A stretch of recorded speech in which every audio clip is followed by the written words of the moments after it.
और इसी बीच बड़ी खबर एसआई भर्ती परीक्षा 2021 को लेकर के जहां सुप्रीम कोर्ट में कल सुनवाई होनी है। हाई कोर्ट के आदेश को सुप्रीम कोर्ट में चुनौती दी गई है और कल सुप्रीम कोर्ट इस पर सुनवाई करेगा। डिवीजन बेंच ने इस भर्ती को रद्द करने पर रोक लगाई थी। हालांकि उससे पहले सिंगल बेंच की तरफ से एसआई भर्ती परीक्षा 2021 को रद्द कर दिया गया था, जिस पर डिवीजन बेंच ने रोक लगा दी। बेंच के आदेश के खिलाफ एसएलपी दाखिल की गई है। चयनित अभ्यर्थियों ने भी सुप्रीम कोर्ट में केवियट लगाई है।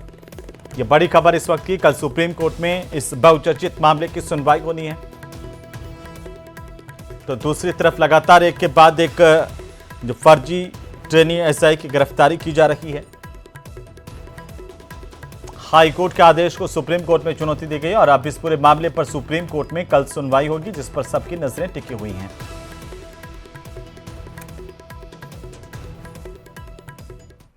तो वहीं प्रधानमंत्री नरेंद्र मोदी के बांसवाड़ा दौरे को लेकर तैयारियां आखिरी चरण में हैं। बीजेपी प्रदेश अध्यक्ष ने सभा स्थल का निरीक्षण किया है। बीजेपी शहरवासियों के घर घर जाकर पीले चावल दे रही है। रिपोर्ट देखिए।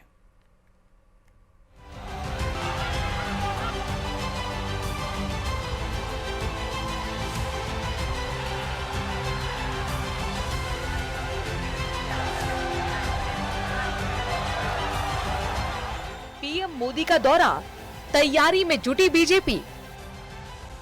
पीएम का कार्यक्रम, बंट रहे पीले चावल। प्रधानमंत्री के स्वागत के लिए विशेष अभियान।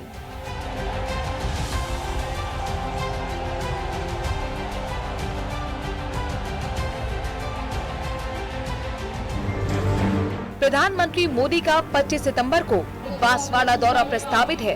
इसे लेकर तैयारियां जोर शोर से चल रही हैं। बीजेपी प्रदेश अध्यक्ष मदन राठौड़ ने नापला में परमाणु बिजली घर स्थित सभा स्थल और हेलीपैड का निरीक्षण किया। उन्होंने पार्टी पदाधिकारियों के साथ बैठक कर कार्यक्रम को ऐतिहासिक बनाने पर चर्चा की। कर रहे हैं एक्चुअली इस बांसवाड़ा क्षेत्र को बहुत बड़ी सौगात हमारे प्रधानमंत्री जी देने वाले हैं। 25 तारीख को यहाँ पर आएंगे और एक एटॉमिक पावर प्रोजेक्ट यहाँ उसका शिलान्यास करने वाले हैं, जो इस इलाके के लिए वरदान साबित होने वाला है। पीएम मोदी के स्वागत को लेकर बीजेपी ने विशेष अभियान भी चलाया है, जिसके तहत कार्यकर्ता ढोल नगाड़े और तीर कमान के साथ घर घर पहुंच रहे हैं। शहरवासियों को पीले चावल देकर उन्हें आमंत्रित किया जा रहा है। तो हमारे यहाँ के कार्यकर्ता ढोल कुंडी थाली के साथ, तीर कमान के साथ मोदी जी के स्वागत के लिए सभी जनता जनार्दन को निमंत्रण देने के लिए निकले हैं और हमारे कार्यकर्ताओं में पूरा जोश और उत्साह। राजस्थान में अब तक के सबसे बड़ा न्यूक्लियर पावर प्लांट बांसवाड़ा में बनने जा रहा है। ये प्रोजेक्ट राजस्थान की 20% बिजली की आवश्यकता को पूरा करने में सक्षम होगा। इसकी कुल क्षमता 2800 मेगावाट और अनुमानित लागत लगभग 42,000 करोड़ रुपए है। 623 हेक्टेयर भूमि पर इसका निर्माण होगा और परियोजना से लगभग 5 से 20,000 लोगों को रोजगार मिलने की संभावना है। बांसवाड़ा में न्यूक्लियर पावर प्लांट के शिलान्यास के बाद प्रधानमंत्री जनसभा को संबोधित करेंगे। साथ ही आदिवासी अंचल के प्रसिद्ध शक्ति धाम मां त्रिपुरा के दर्शन करने भी जा सकते हैं। Bureau report, news 18 Rajasthan.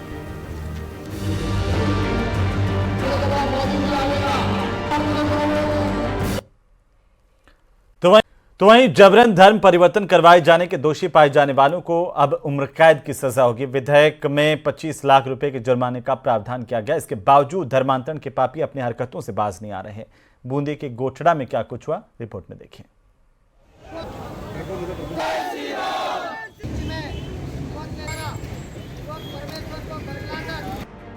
अवैध धर्मांतरण के खिलाफ आक्रोश अपार। हिंदू संगठनों ने भरी हुंकार। छोटी मोटी कार्रवाई से नहीं चलेगा काम। धर्मांतरण के पापियों का हो पुख्ता इंतजाम।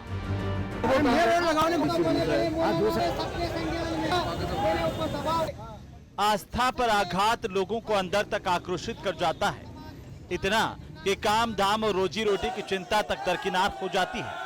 आर पार की लड़ाई के लिए लोग सड़कों पर आ धमकते हैं।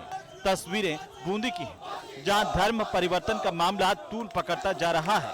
मंगलवार को सैकड़ों की संख्या में हिंदू समाज के लोग सड़कों पर उतर आए, जिला कलेक्ट्रेट के बाहर सड़क जाम कर प्रदर्शन किया, धर्म बदलवाने वाले गिरोह का पर्दाफाश करने की मांग उठाई, आरोपियों की गिरफ्तारी पर सख्त कार्रवाई की मांग की है।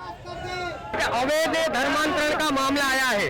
एक हिंदू युवक का कुछ कट्टरपंथी लोगों के द्वारा ब्रेन वॉश करके उसको इस्लाम कबूल करवाया गया और उसका नाम परमेश्वर की जगह मोहम्मद यूसुफ रखा गया। इसके विरोध में जिले भर के संपूर्ण हिंदू समाज में आक्रोश की स्थिति है और हम आज बड़ी संख्या में कलेक्टर कार्यालय पर विरोध धर्म परिवर्तन किया जा रहा मोदी के कोटरा में। इन मुस्लिम भाइयों ने हमारे हिंदू भैया को धर्म परिवर्तन किया गया। यदि आपका आर्डर नहीं है कोई ना, ये क्या मुसलमान हमारे सामने धर्म परिवर्तन। तो वहीं मौके पर मौजूद अधिकारी ने आश्वस्त किया कि पुख्ता सबूतों के आधार पर दोषियों के खिलाफ सख्त कानूनी कार्रवाई की जाएगी। पूर्व में इस संबंध में दौलत थाने पर रिपोर्ट दी गई थी, जिसमें त्वरित कार्रवाई करते हुए 8 लोगों को गिरफ्तार करके पाबंद किया जा चुका है। अग्रिम कार्रवाई में परिवादी रिपोर्ट अन्य गवाहों के आधार पर की जा रही है। आपको बताते चले कि हिंदू युवक के अवैध धर्मांतरण में पुलिस 8 लोगों को गिरफ्तार कर चुकी है, लेकिन हिंदू समाज इतने भर से संतुष्ट नहीं है। प्रदर्शन कर रहे लोग धर्मांतरण से जुड़े गिरोह के पर्दाफाश करने की मांग कर रहे हैं और नतीजा नहीं मिलने पर आंदोलन और तेज करने की चेतावनी दे रहे हैं। न्यूज़ 18 राजस्थान के लिए बूंदी से भवानी सिंह हाड़ा की रिपोर्ट।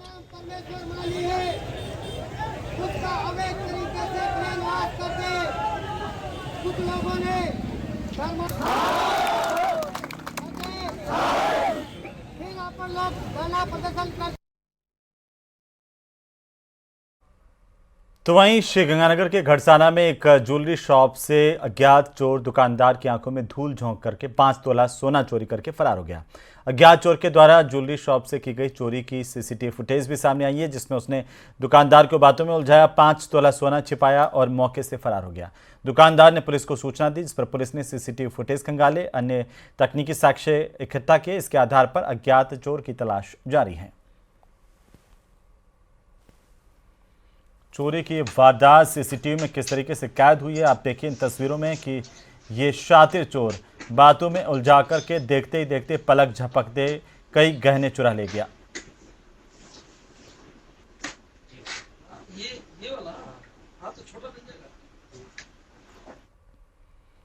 तो वहीं जोधपुर की जोजरी नदी के प्रदूषण मामले को लेकर सुप्रीम कोर्ट ने स्वतः संज्ञान लेते हुए इस पर सुनवाई की और अब 9 अक्टूबर को कोर्ट इस पर आदेश दे सकता है। ये पूरा मामला आखिर क्या है, क्यों एनजीटी ने नगर निगमों को फटकार लगाई और कैसे ये पूरा मामला सुप्रीम कोर्ट तक पहुंचा, ये रिपोर्ट देखिए।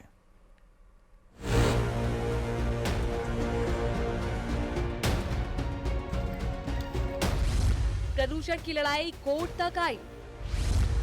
जोजरी नदी में प्रदूषण, जिम्मेदार कौन? 9 अक्टूबर को आएगा सुप्रीम फैसला। जोजरी नदी के प्रदूषण मामले पर 23 सितंबर को सुप्रीम कोर्ट में सुनवाई हुई, जहां राजस्थान सरकार के डिप्टी अटॉर्नी जनरल ने एफिडेविट फाइल करने की इच्छा जताई। इस पर कोर्ट ने उन्हें अनुमति दी। ये पूरा मामला जोधपुर के ग्राम पंचायत अराबा की ओर से नेशनल ग्रीन ट्रिब्यूनल यानी कि एनजीटी में दायर एक अर्जी से शुरू हुआ था, जिसमें 3 करोड़ रुपए का मुआवजा देने की मांग की गई थी। आरोप है कि नदी के किनारे मौजूदा कपड़ा उद्योग और टाइल्स निर्माण इकाइयों से निकलने वाला खतरनाक औद्योगिक कचरा बिना किसी ट्रीटमेंट के सीधे नदी में डाला जा रहा है। आप देखेंगे यहाँ पे हिरण जो है वो मर रहे हैं यहाँ पे, और साथ साथ में इस दूषित पानी की वजह से जो पर्यावरण का हाल है वहाँ पे आप देखेंगे बहुत से लोगों में कई तरीके की नई बीमारियाँ जो है वो डेवलप हो रही हैं।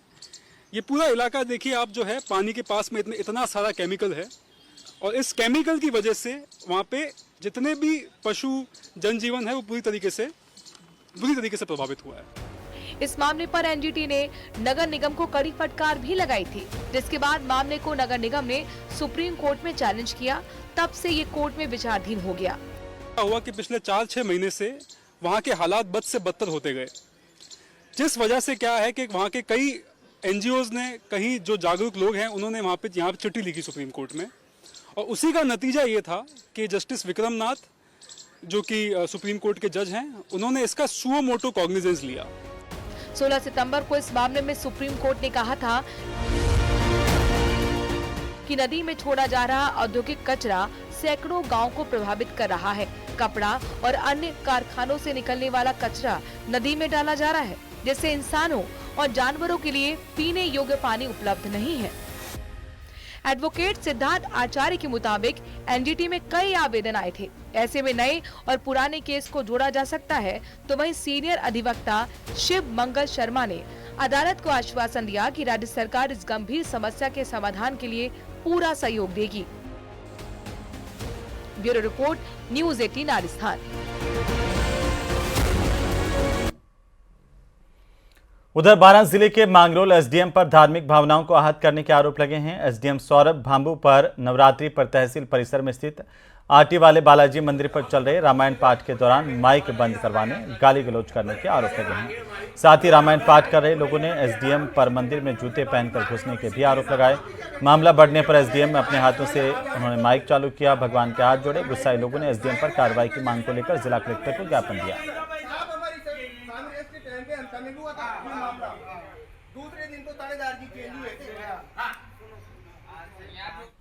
उधर कोटा में दिल्ली से आई आईटी की टीम ने राज्य की आयकर अन्वेषण शाखा के साथ मिलकर जिले में करीब 10 जगहों पर छापेमारी की। आयकर टैक्स में अनियमितता मिलने की शिकायत के बाद ये कार्रवाई की गई, जबकि टीम ने कार्रवाई के दौरान फैक्ट्री में कार्यरत मजदूरों को भी अंदर ही बंद कर रखा है। रिपोर्ट देखिए।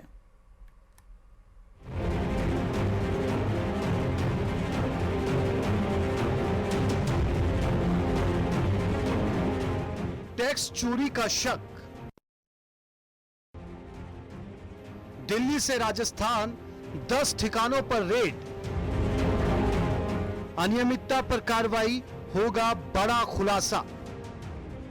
कोटा में टैक्स चोरी आयकर विभाग की बड़ी कार्रवाई देखने को मिली है। मित्तल पिगमेंट फैक्ट्री समेत 10 ठिकानों पर एक साथ छापा मारा गया। इसके अलावा दिल्ली, नागपुर और जम्मू में भी आयकर की टीम ने कार्रवाई की। इसके बाद कारोबारी जगत में हलचल मच गई। सुबह 8 बजते ही कोटा के इंद्रप्रस्थ इंडस्ट्रियल एरिया में मित्तल पिगमेंट फैक्ट्री के बाहर आयकर विभाग की गाड़ियों का काफिला पहुंचा और चंद मिनटों में पूरी फैक्ट्री को घेर लिया गया।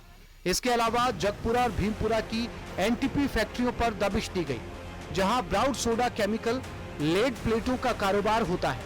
फैक्ट्री मालिक रमेश चंद्र अग्रवाल पर बड़े पैमाने पर टैक्स चोरी का शक है। सूत्रों का कहना है कि रमेश अग्रवाल के पास 112 ट्रक है, जिनसे रोजाना करोड़ों का माल देश भर में सप्लाई होता है। आयकर विभाग इन्हीं सप्लाई चेन और ट्रांजैक्शन की बारीकी से जांच कर रहा है। छापेमारी ने कोटा के कारोबारी हलकों में खलबली मचा दी। विभाग चुप है, लेकिन इशारा साफ है, खुलासा बड़ा होने वाला है। पूरा की पूरा जो डाटा है वो खंगाला जा रहा है। कंप्यूटर्स और लैपटॉप की जो जांच है वो आयकर विभाग की टीम फिलहाल कर रही है। कर्मचारियों और फैक्ट्री प्रबंधन से जुड़े अधिकारियों के बयान दर्ज किए जा रहे हैं और सीधे तौर पर माना जा रहा है कि ये जो कार्रवाई है वो कुछ घंटे में पूरी नहीं होगी। ये कार्रवाई 2 से 3 दिन तक संभवतः चल सकती है और ऐसे में जब ये कार्रवाई पूरी होगी तो बड़ी जो वित्तीय अनियमितता है उसका खुलासा भी सीधे तौर पर सामने आ सकता है। हिमांशु मित्तल, न्यूज़ 18। उधर सीकर के रिंगस कस्बे की निजी शिक्षण संस्थान ने 4 बच्चे गायब यहां से हो गए और बच्चे के लापता होने की सूचना से इलाके में हड़कंप मच गया। लापता हुए 4 बच्चों को पुलिस ने आखिरकार ढूंढ लिया, जिसके बाद अभिभावकों, शिक्षकों समेत पुलिस ने भी राहत की सांस ली है। इन बच्चों के लापता होने की सूचना मिलते ही एडिशनल एसपी दीपक गर्ग विद्यालय पहुंचे, मामले की जानकारी ली। पुलिस के मुताबिक विद्यालय से स्कूल टाइम में लापता हुए बच्चों की तलाश के लिए टीम बनाई गई। आसपास के सीसीटीवी फुटेज खंगाले गए। मुखबिर से मिली सूचना के आधार पर चंद घंटों बाद पुलिस टीम ने श्रीमाधोपुर रोड पर पैदल जा रहे बच्चों को दस्तयाब किया, परिजनों को सुपुर्द कर दिया।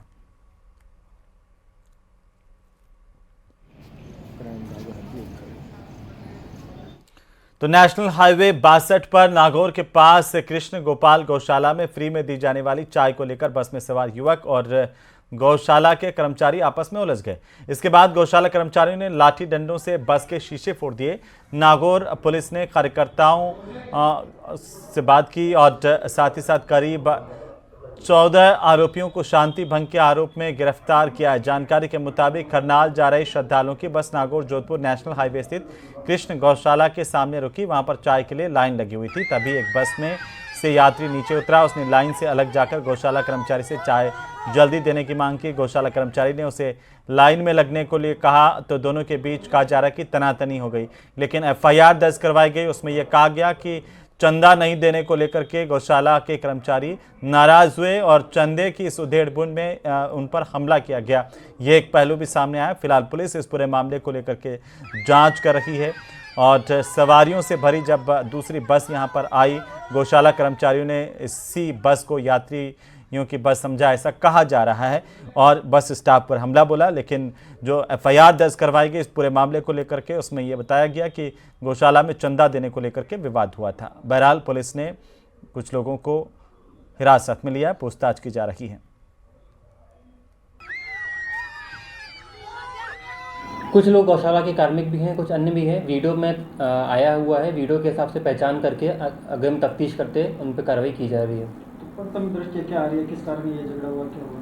ये कॉमन चाय के ऊपर विवाद का, कुछ पैसों का लेन देन था, कुछ कॉमन चाय नाश्ता का विवाद था, कुछ बच्चे थे वहाँ पे, उनके कारण कुछ विवाद उत्पन्न हुआ। प्रथम दृष्टया उस विवाद को ही जानने की कोशिश की जा रही है। उस विवाद के चलते जो बड़ी लड़ाई झगड़ा हुआ उस पर जो लोगों को डिटेन किया गया और लोगों की पहचान करके अग्रिम कार्रवाई की जाएगी। तो संविधान के अनुच्छेद 19 में सभी नागरिकों को शांतिपूर्ण ढंग से विरोध का अधिकार दिया गया है, लेकिन कुछ लोग इस अधिकार की लक्ष्मण रेखा को लांघ जाते हैं। डिडवाना कुचामन से ऐसी ही एक खबर सामने आई, रिपोर्ट देखिए।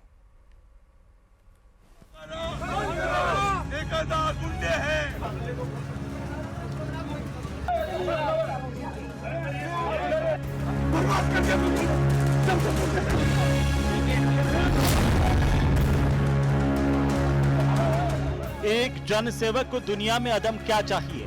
4-6 चमचे रहे, माइक रहे, माला रहे। प्रशंसकों से ही नेताओं को ताकत मिलती है। तभी नेता ऐसे ऐसे कार्य को अंजाम दे जाते हैं जिसके बारे में आम आदमी सोच भी नहीं सकता।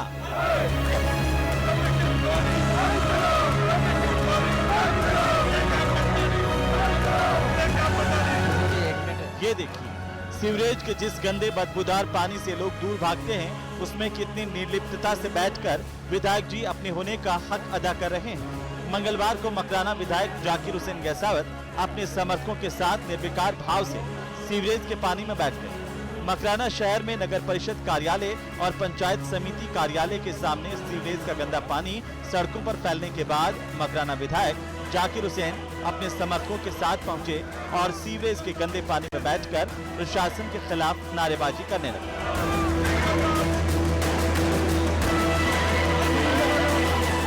कुछ देर बाद मकराना एसडीएम अंशुल बेनीवाल पहुंचे और मकराना विधायक को गंदे पानी से उठाकर बात की।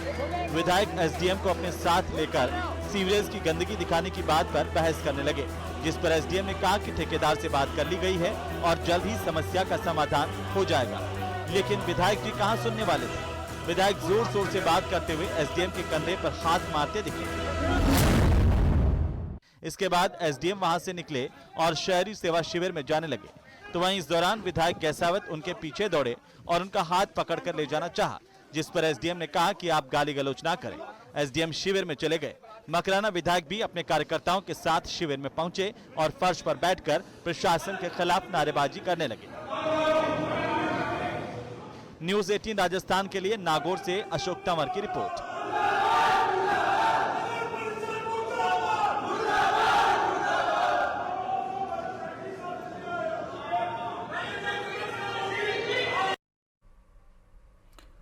उधर फसल बीमा क्लेम की मांग को लेकर श्रीगंगानगर के सूरतगढ़ के एसडीएम कार्यालय के आगे किसानों ने घेरा डालो डेरा डालो कार्यक्रम के तहत धरना प्रदर्शन किया है। सभा में वक्ताओं ने बीमा कंपनी पर गुमराह करने के आरोप लगाए।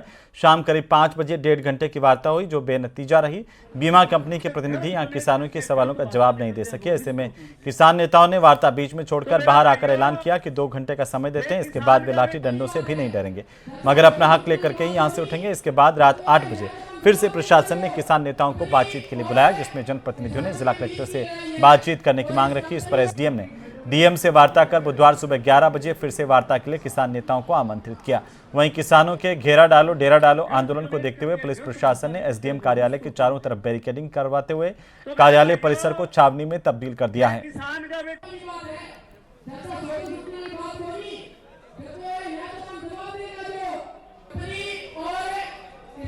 केंद्र मोदी से कल वार्ता का निमंत्रण मिला है 11 बजे का।